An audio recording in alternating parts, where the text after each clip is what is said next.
Welcome to the Tesla Power Podcast. This is where we're building the Tesla energy community, covering solar panels, solar roof, and Powerwall for your home. I'm Aaron Brady, and today we're following up with Kevin Giasullo. We got to talk to him during his install, and now that he's done, let's see how it went and see what advice he has for others looking to get the solar roof. Let's do it.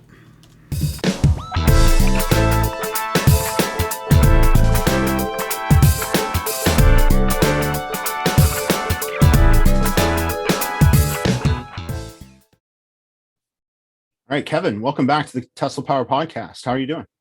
Good, Aaron. How are you? Good to be back. Yeah, it happened, a month after I was hoping it would happen. Crazy holiday, but hopefully the holiday was good for you. Holiday was busy, but good. Yep, you? Yeah, pretty busy. All right, so let's talk about your project. A few things just to catch everybody up in case they missed that first interview. Just give us an idea of how big your system is.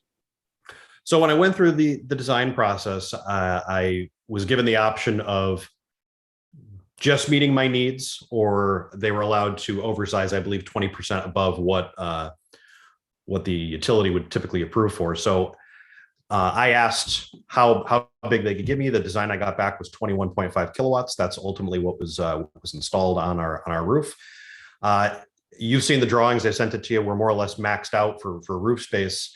The big driving factor why I ended up going with the maxed out system is not really being able to scale it out further in the future. They don't have any plans to expand current roof systems. So I said to myself, let's take advantage of the solar credit, which expiring, and let's just go ahead and do it. So yeah, and I have some fantasies of being able to upgrade my system in the future, but I've been chatting with some of the people that watch the show, and a lot of utilities don't let you expand the system once you install it. So I think going for the bigger system the first time around, I think it makes a lot of sense. And I think you ended up getting different tiles than your original design, right?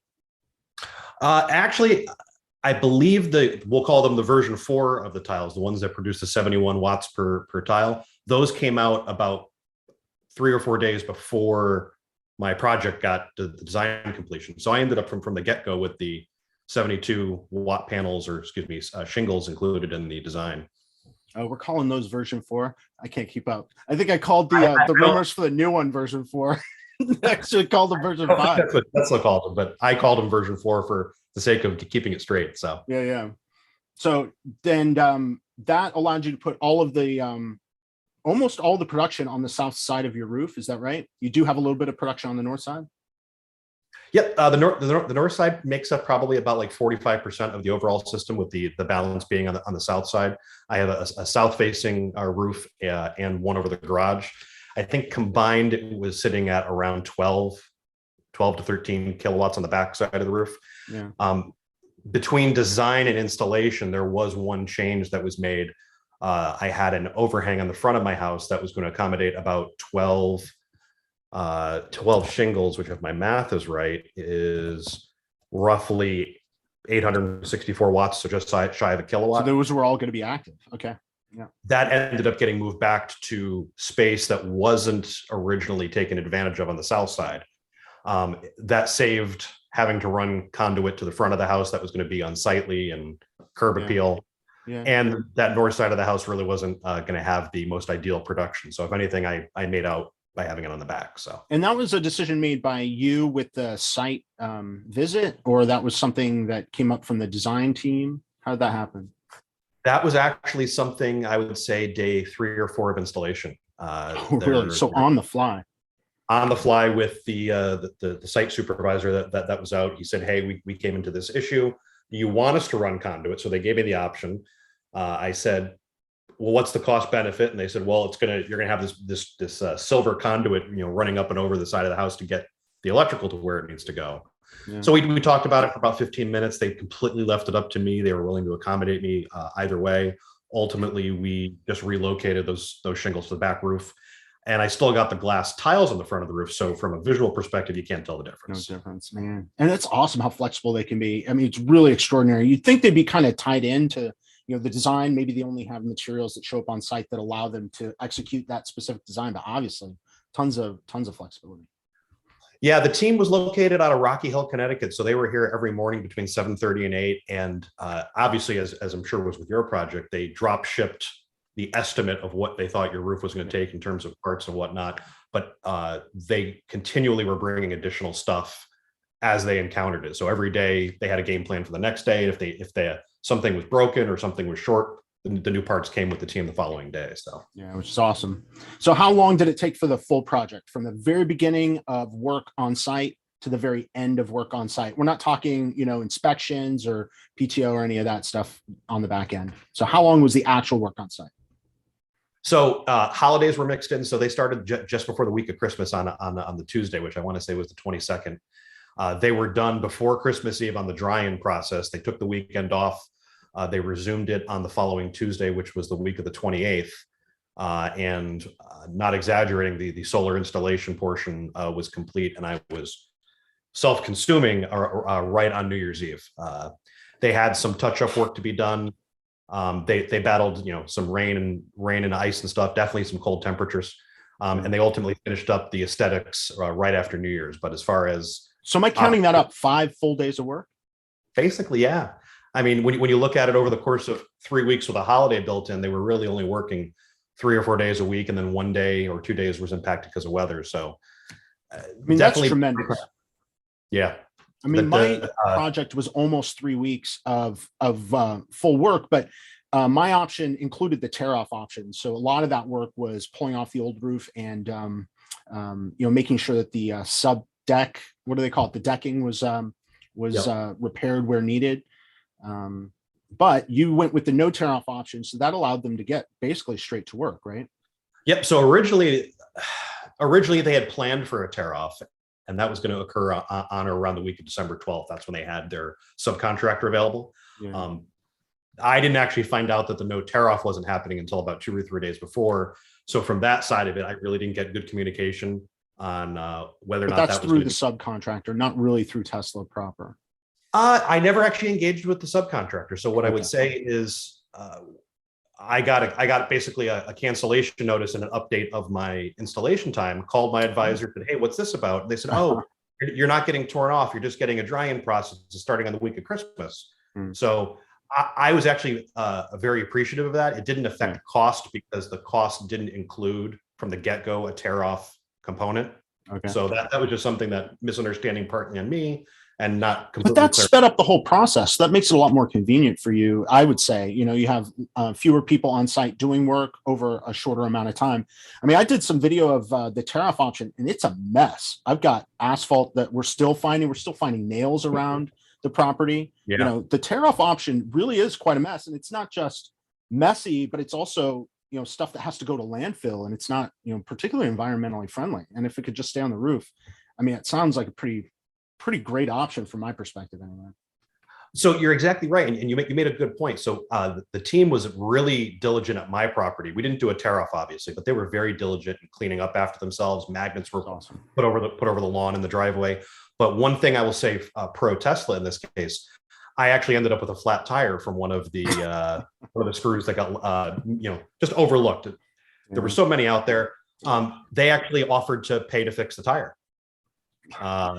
Tesla is crazy generous. They're crazy generous. So it wasn't just that they've been able to streamline the process with fewer days of installation by doing no tear off.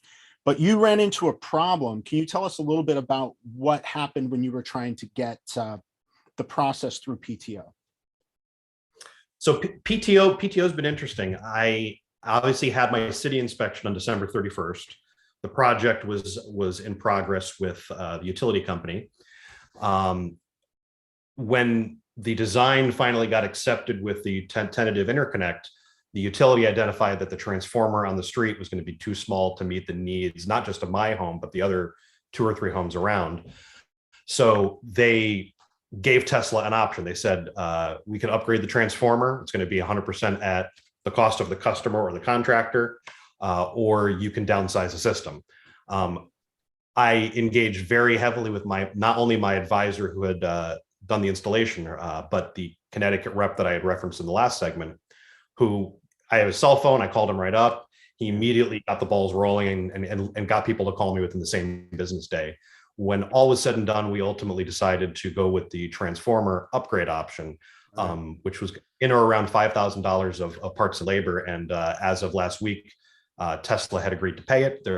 My understanding is the check is already on the way to the utility. So we're hoping that within the next 30 days or so, we should be at least construction complete, so we can start the witness test and whatnot. So I mean, it's really amazing to me. So they've cut down the install time. They were able to be flexible with your installation configuration. They fixed a flat tire, and now they're replacing the transformer. I mean, they're doing everything they possibly can to make sure this is a good experience for you. I'm pretty impressed. It's not really matching up with a lot of the things that you hear about Tesla and their service. It sounds like they've gone above and beyond. Do you want to talk a little bit about the communication, how much effort you've needed to put into communication with Tesla? A lot of it was done over email. Like I said, once I had my Tesla advisor, who actually ended up being located in not UI, Long Island. Wow. My original one was located in Salt Lake, who was fantastic, or excuse me, Colorado. It's kind of far away though. Yeah, but the time difference actually worked out well, because when I was calling her, around 5, 6 o'clock at night, she's answering the phone, answering my question. As far as moving the project along, I can only say that no call went unanswered, no email went unanswered. Anytime I asked them on the phone to please put your comments in writing, I'd like a paper trail of it for you and for me. Very accommodating, very understanding of why I wanted to do that. Yeah. To say that my expectations were met would be an understatement, because you do see a lot of horror stories about customers who have the complete opposite. What I find so you had low expectations? Is that what you're saying? I had real expectations that there might be realistic. Sure. From doing a lot of internal reading, along with my experience listening to your podcast and a lot of the stuff, I do think that you and I benefit from Connecticut being a place where we have a Tesla company located. We have a Tesla team located. Yeah, we also have the factory in Buffalo, which is big and feeds Connecticut. I found out with a lot of the parts, which is why we haven't seen the delays that some of the other areas of the country are. But a lot of other states seem to have subcontractors that do a lot of that legwork, because maybe Tesla's not established in those areas.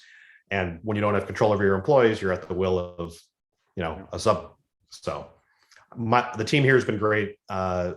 I know that that's atypical for other areas of the country, but I've been very impressed. So you don't have PTO yet. What are we waiting on at the moment? Yep. So we're waiting on the transformer construction replacement to start, which they won't do until they get the check cleared from Tesla, which I think is in progress as we speak. Cool. Once that's complete, I have to have the meter swapped out and then the witness test done, and then we're good to go. So they're going to wait to swap out your meter until after they replace the transformer. Did I hear that right? My understanding is it's going to happen right around the same time. Yeah. Okay. Yeah. I mean, it might even be the same crew that does the, both. Well, might be, yeah. So what rate did you choose? So there's a couple of rate options when you, start producing solar and you connect to the grid. What did you decide to do? So right now that I'm not exporting, I'm still on the regular residential rate, because I'm in self-consuming mode with batteries, et cetera. So there's two rates for UI. There's R and RT, RT being time of day, where if they offer that on the net metering side, which I'm not sure yet, I'm waiting to get an answer on that. I probably will go to a time of day RT option, which would mean that you can actually export at a higher rate. And then on the evening, when you might go, in your case, you might be off the grid because you're not on the batteries, you're actually buying it for much less than what the regular R rate would be, which is the flat. And that's because it doesn't change, right? So time of day would mean that during the day, it's going to be a lot more expensive. And then overnight, it's not going to be as expensive. Yep. And for us to pull electricity from the grid. Correct. And since you and I are on that old Connecticut net metering, it would be at whatever rate is set. I guess the real question that I have is whether or not there is an RT net metering option, or if you're just at a standard net metering rate. So yeah, and that would be interesting, because of course you're going to be producing a lot more solar during the high rate time, so you would get paid more for your solar. Like, it would make it a lot more worth it for you. Oh yeah, and honestly, that was a big reason why I decided to max the system out. I needed a roof. I had gotten 3 quotes that ranged from about $28,000 to $45,000, primarily because of inflation, primarily because of it's hard to hire help these days, so they're paying people higher wages. There's whole boatload that goes into it. So by going with the higher system, I decreased probably 3 to 5 years off what I would have if I went with a smaller system. 3 to 5 years in payback? On the ROI, yep. On the return on investment. Okay. So you're not sure if you got net metering yet. You're waiting to hear back on that. We got the story in your transformer, which is pretty sweet. I still can't believe that Tesla's paying for that. That's friggin' bananas. What are the capabilities going to be of that new transformer? Because the whole idea, right, is that it's going to need to be able to handle your production. Presumably, they're going to upgrade it enough so that your neighbors could get solar too. Do you happen to know if that's part of the equation? I have not gotten the technical specifications. I do know that one of my neighbors has an older solar system, and is probably part of the reason why I was not in a position where they ruined it for you. I don't know. But yeah, it could have been. So this is going to be 100% up to UI. I have no idea what the rating of this transformer is going to be, but I presume that at a minimum, it's going to be able to accommodate what my needs were. And I was only off by about 200 watts from what the transformer was rated at from my house. Like so close, so close. Oh man. And what I found interesting was it was your inverter export potential plus the power wall. So I had two AC coupled power walls, which gave me 10 kilowatts. The transformer was rated at 25, and it put me over just by that much. So even if I started something similar, even if I started pulling shingles off the roof, it wasn't going to make a difference. It was just the whole system itself was too much. The irony to me is that the batteries aren't going to be outputting to the grid. I mean, I do get that it could change sometime in the future, but if it's not configured that way, it just seems, I don't know. But it's fine ultimately, because you probably do want to be able to export as much as possible to the grid. So if they give you the potential to export as much as you can, then you'll take it, right? This isn't a problem. Oh, yeah. I mean, Pura's final ruling last year for you and I, it sounds like UI will do some sort of demand response program this year. I'm excited about this. This is going to be really good. Really between net metering and demand response, I think that it's going to be a win-win for my situation long term. So, do we have any way of finding out what the demand response program is going to be like? Are they going to? Yeah.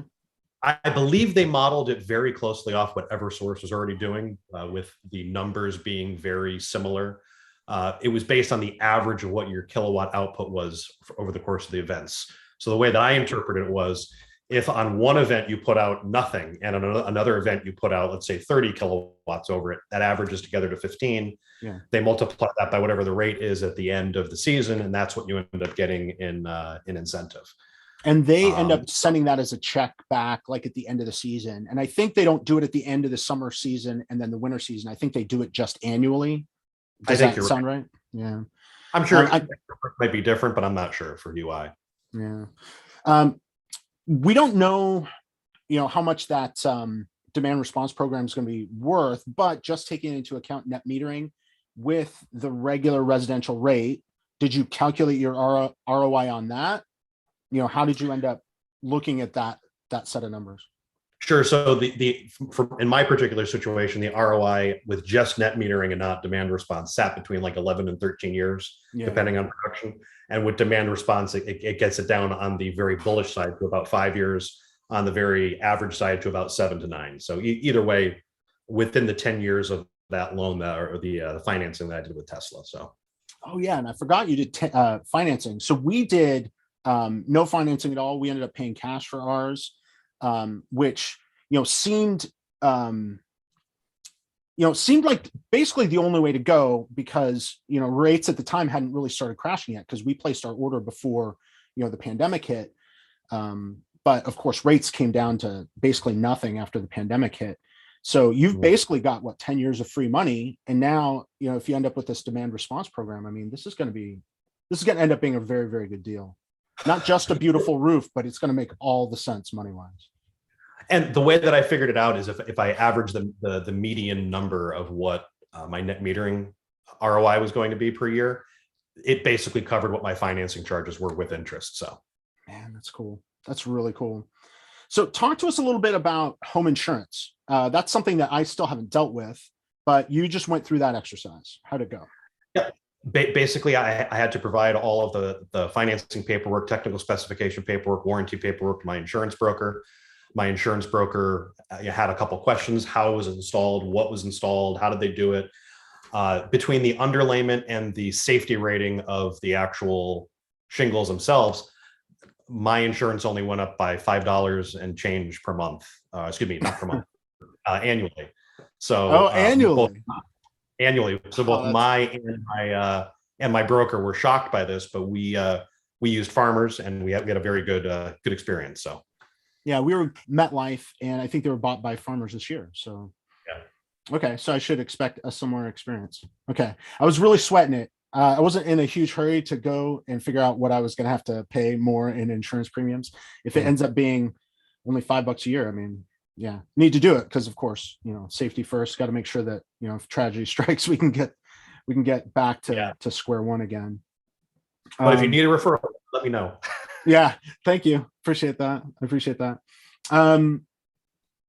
Overall, it seems like the experience was pretty good. I mean, would you do it again? Would there be anything about the experience or about the process you'd do differently?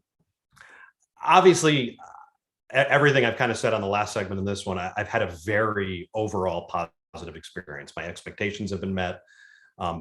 It did require communication on my part to at least avoid future problems. I'd say you did a great job on that, by the way. I'm really jealous.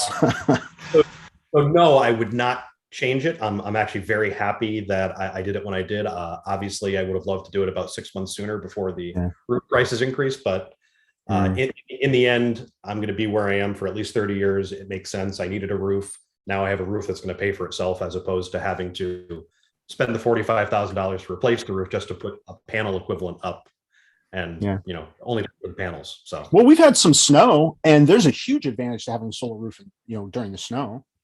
Oh yeah, the snow completely rolls off the roof. Most people think the roof heats up. It doesn't heat up. There's just very little friction.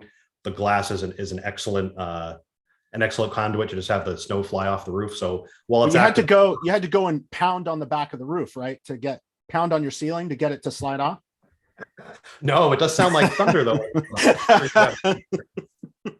It does. I've had an ice sheet come off and it sounded like a friggin' freight train. It's crazy. Yeah. At first I didn't know what to expect. I thought, literally the part of the roof was collapsing. Right. Sure enough, it's just the snow flying off. The only downside is I as you've seen in my photos, I have a couple of different peaks around the house. Yeah. So I have some very inconvenient 3 or 4 foot snow piles that appear, one of them being in my driveway. So that has proven to be an unexpected result. So you haven't found a kid or a pet under one of those piles yet, have you? Nope, not so far, but it'll happen eventually. It's gonna happen. Like I was coming in and out of the garage. We've got, it's not even the steeper grade, it's the more shallow grade that's over our garage. And I'm shoveling the driveway. Of course, I start from inside and I go to the end of the driveway. And I had just gotten past the part where, the roof sheds, and of course it just dumps a huge pile right back where I just shoveled everything off. I'm like, it's better than me being under it for sure. But you never know when it's going to happen. It's just going to all of a sudden, shoop, there it is. And then, you can take care of it. But production ends up being really good after that, because it pulls off all of the, snow, of course, but that water sheen under there also scrapes it clean, and it ends up, producing just a tiny bit more than it was, the days leading up to it when it's, gathered some particulates or pollen or leaves or whatever. So it ends up. Yeah, I would certainly say that at a minimum during sun hours, I'm able to at least charge the batteries a little bit and then meet whatever my consumption is during that time frame. Nothing crazy, but on a snowy day, I'm still producing 3 kilowatts during the snowiest part of it, which is unexpected but kind of cool. I saw we were on storm watch already. Did you see that? No, I didn't actually, because I turned it off. Oh, really? It doesn't matter for you, does it? It does. I had enough production today that honestly, it wasn't worth paying to charge up, probably more than what my day's consumption would be. Just let the roof trickle charge it. But absent being able to have that production value, I absolutely love the concept of storm watch. And if I turn it back on at any point, like let's say tonight at midnight, I go, I'm feeling kind of unsafe about this. I can turn storm watch back on. Whatever my batteries are down to, it'll charge them back up to 100%. So when I had my batteries hooked up, I was under the impression that they could only be charged from solar. Is that accurate? That is accurate, with the exception of Stormwatch. Okay. If Stormwatch activates based on an actual bona fide warning, I was told by my Tesla electrician that it will charge back up to 100% or close to it, and then until the storm watch has ended, it won't export anything to your house. Okay. So the downside to that is that now you're pulling 100% from the grid, and a lot of my decisions have come from, all right, I know I'm getting a bunch of wind tonight, and there might be a power outage, but can I afford to use my batteries overnight because I know it's going to be sunny tomorrow? Okay. So in my situation, for right now, I've actually turned it off, just based on my house's position. So, how do you find your battery capacity? Do you think you have enough battery capacity? Should you have gotten more? Should you have gotten less? I'm really waiting to hold back on that thought till I see how much I use during the summer with the air conditioning. Right, we're in low production months right now, aren't we? And low consumption months. I do have forced hot air, and I'm mostly gas in the house, but I do have like an electric dryer. I have some electric heat down in the basement that I use very sparingly. Okay. I've noticed that if the sun goes down around 5:30 at night right now in the wintertime, and my batteries are at or near 100%, I'll consume about 25% overnight with just normal everyday use with nothing attached to it, which means I'm using, no, it's not. I'm using basically the equivalent of a single one of my power walls overnight. As you know, I have 4. So without any sun, pitch black days, I basically have about 4 days worth of power, the way that I look at it. Yeah. Well, I look forward to hearing more from you.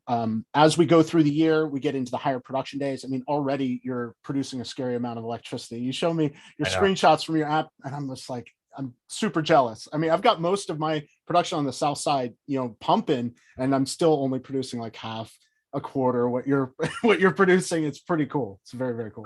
And to be truthful, I have not been able to see my true value day yet, because even in self-consumption mode, I've caught the app feeding back to the grid once or twice. Oh, really? So what I actually find myself doing, particularly during the day, is I go into that off-grid mode so that I'm completely segregated from the street. So probably around 10:30 in the morning, I'll see this great, 10 or 12 kilowatt production coming from the roof, and it immediately scales down to 0.3 or 1 just to keep the batteries topped off, and then I basically use the batteries. And then at night, I'll go back on the grid because there's no sun, obviously, and just have the benefit of both. So yeah, the flexibility is pretty awesome. Hopefully we don't have to use our batteries as backup if the grid goes down. Hopefully the grid stays up. But it's great to have that peace of mind, and it's automatic. There's nothing that we have to do. It just switches automatically. And since you've gone through the off-grid mode, your gateway has already done the switch over. When I did it the first time, it cut power because it took a little bit longer for everything to come up. But after you've done it the first time, it's like seamless. So my situation was actually seamless when they did it too. Maybe because I have the Powerwall Pluses, and I think you have the regular gateway. If I'm not mistaken. Correct. Yeah, that's correct. So. All right. Well, Kevin, I really appreciate you spending some more time. We'll talk more over the summer, and congratulations on your new toy. Let us know when you get PTO. That's going to be the next big step. Thank you for your time. Thank you for having me, and good luck on your witness test coming up. All right. Thank you very much. All right, Kevin, take care. All right. Have a good day. All right. And thank you again, Kevin Giasullo, for sharing his experience. Really, really awesome.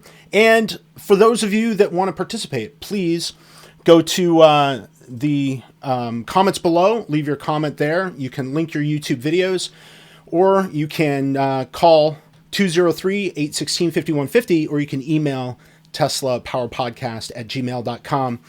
That'll do it for episode 45 of the Tesla Power Podcast. I'm Aaron Brady, your Tesla Residential Energy Community Organizer. Let's do this again on the next one.